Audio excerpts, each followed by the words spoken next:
안녕하세요. 정보 이바다 정바다 세상입니다. 여러분, 국민연금 연계 감액 제도가 폐지된다는 그런 기쁜 소식을 전달해 드립니다. 연금개혁 단일안이 실패를 했는데요. 연금개혁 단일안 실패는 얼마를 줄 거냐? 소득 대체율 40%와 50% 그리고 단일안을 하기 위해서 조정안을 냈지만 이 조정이 되지 않았습니다. 그래서 기초연금을 포함한 구조개혁을 다시 시작할 것이라고 연금특위가 합의를 하였는데요. 이 기초연금 부분 중에서 여러분들이 가장 궁금해하실 것들이 있습니다. 국민연금 연계 감액 제도, 이것이 드디어 폐지될 것으로 보입니다. 시작하기 전에 구독과 좋아요 한 번씩 부탁드리겠습니다. 영상 제작에 큰 힘이 된답니다. 바로 시작하겠습니다.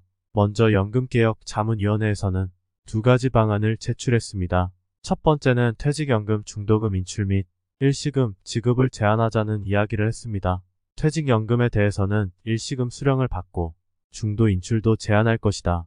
이런 기사가 있었습니다. 세 가지를 주장했는데요. 첫 번째는 노후소득 보장 기능을 강화하는 데는 자문위원들이 공감대를 다시 가졌다는 겁니다. 두 번째는 퇴직금 전환제, 그동안의 퇴직금이 8.3%를 뛰는 것을 가지고 국민연금 보험료율을 올리다 보니까 기업도 부담이 되고 또 근로자도 부담이 되니까 여기서 4% 정도를 전환제로 가져가자는 얘기가 있었는데요. 이것은 이번 안에서 빠졌습니다. 그리고 국민연금 연계 감액 제도 폐지를 주문하였습니다. 이 세 가지가 오늘의 핵심인데요. 먼저 퇴직연금 부분을 말씀드려보겠습니다. 퇴직연금을 일시금이 아닌 연금 방식으로 수령하도록 하는 것을 강제하고 이 연금액을 중도 인출하는 것을 제한해야 한다는 것을 국회에 제출하였습니다. 이것은 퇴직연금의 노후소득 보장 기능을 강화하기 위해서입니다. 퇴직금은 거의 퇴직연금으로 지급받지 않고 퇴직할 때 라는 제도가 있습니다. 에 넣어서 연금을 받든지 일시금을 받든지 결정할 수가 있었는데요. 대다수가 일시금을 받아가는 97% 정도가 일시금을 받아갔다는 그런 통계가 있습니다. 퇴직금을 근로자들이 퇴직연금으로 받는 것이 아니라 일시금으로 가져가는 것이 다반사였는데 이거를 법으로 강제하겠다는 그런 얘기입니다. 왜 그렇게 하는 걸까요? 노후소득 보장 기능을 강화하기 위해서입니다. 그동안 이야기 나왔던 기초연금, 그 다음에 국민연금 그리고 퇴직연금, 이거를 세 가지 연금을 받으면 국민이 노후에 빈곤하지 않을 거다라는 법률적 강제를 좀 보완하기 위해서인 것 같습니다. 민간 자문위는 이 연금 방식의 퇴직연금 수령 강제화를 통해서 연금의 노후소득 보장 역할을 강화할 필요가 있다는데 의견을 모았습니다. 또 연금 수급을 강제하기 위해서는 무엇이 있을까요? 맞습니다. 적립금이죠.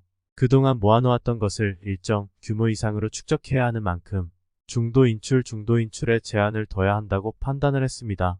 여러분, 퇴직금은 퇴직연금 제도에 가입되어 있다고 하더라도 중도금을 받아갈 수 있었어요. 중도금을 받아가는 것이 몇 가지가 있는데 대표적인 게 주택을 구입할 때는 중도금을 인출해줬습니다. 그리고 본인이 6개월 이상 병원에 입원해 있다거나 이럴 때는요, 중도금 인출 기능을 갖고 있었는데요. 이것도 중도금을 인출하지 못하도록 하고 또 마지막 시점에 이것도 연금으로 가져가도록 권고를 했네요. 다만 일각에서 도입 필요성이 제기됐던 퇴직금 전환제, 아까 잠깐 말씀드렸는데 83% 퇴직연금이 쌓이지만 그 중에 4%를 국민연금 이 보험료율에 포함을 시키자. 그러면 개인이 내는 돈도 그렇고 기업체도 부담이 덜하고 이러한 것이 퇴직연금 전환제였는데요. 이 전환은 하지 않는 것으로 되어 있습니다. 근로자 입장에서는 사실은 같은 돈인데 말이죠. 퇴직금이 줄어들고 나중에 국민연금으로 많이 받고 그런데 급할 때는 내가 받지 못하는 경우가 되죠. 이것보다 강력한 제도가 중도금 인출과 일시금 지급을 제한하는 제도입니다. 사진에 보시면 퇴직연금 중도인출 현황이 나와 있습니다. 2021년 통계청 자료인데요. 55,000명이 1조 9천억 원을 중도인출해 갔는데 대부분 사유는 주택에 관한 사유였습니다. 그래서 이렇게 주택에 대한 중도인출이 되면은 마지막 퇴직 시점에 퇴직금이 남아있지가 않겠죠. 그래서 먼저 퇴직연금 중도금 인출과 일시금 지급을 제한하는 것을 국회에 제출을 하였습니다. 두 번째는요, 기초연금 지급에 있어서 국민연금 연계 감액 제도를 폐지하는 것도 제출이 되었습니다. 이것이 가장 기쁜 소식이죠. 자문위는 국민연금 연계 감액 제도를 폐지하는 방안을 주문을 할 것이다. 연금수의 공평성을 높이기 위해서 도입된 연계감액제도는요.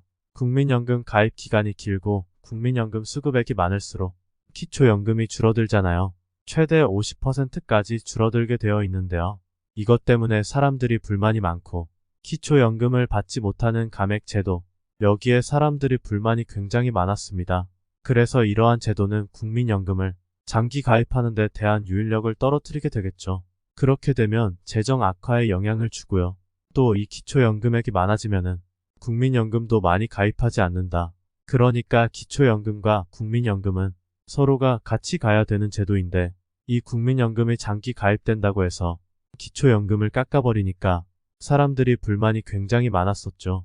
기초연금과 연계해서 국민연금의 역할을 재정립 방안도 권고했다. 자문위는 올해 기준 월 최대 32만 3,180원, 이것을 40만원으로 단계적 인상을 하고 향후 국민연금 소득비례 부문을 강화하는 방안도 논의를 했는데요.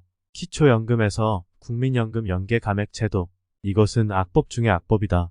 많은 분들이 댓글과 커뮤니티에서 이야기한 것처럼 드디어 연계감액제도가 폐지될 것으로 보여집니다. 사진에 있는 그래픽 자료를 보면 국민연금이 과연 얼마나 깎이는지 보여지는데요. 국민연금이 내가 50만원, 60만원, 70만원 점점 많아질수록 깎이는 금액이 많아지죠. 지금 이거는 작년 자료니까 최대 15만원 깎이는 걸로 나와 있는데요. 기초연금액의 최대 50%까지 깎이니까요. 올해 같은 경우는요. 약 16만원이 조금 더 깎이게 됩니다.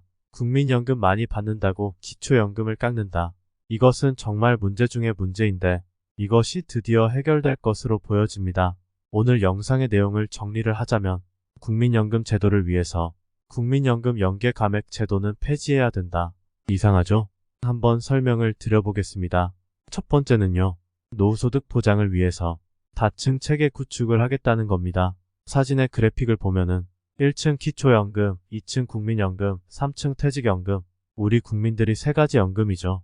기초연금, 국민연금, 퇴직연금을 가져가서 2, 3층론으로 노후에 빈곤한 삶을 살지 않도록 3층 보장론을 가져가겠다는 건데요.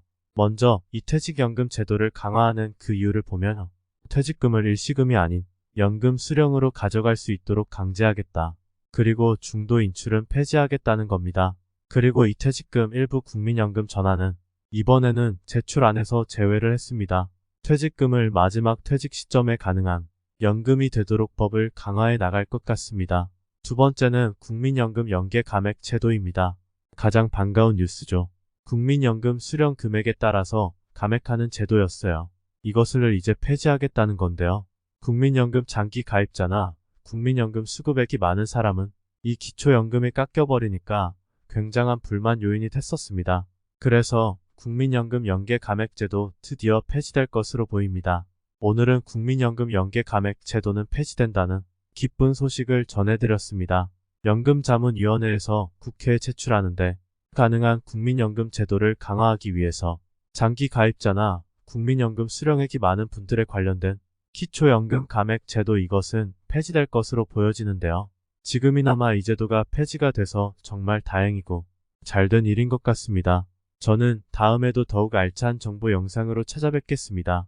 영상 끝까지 시청해주셔서 감사합니다.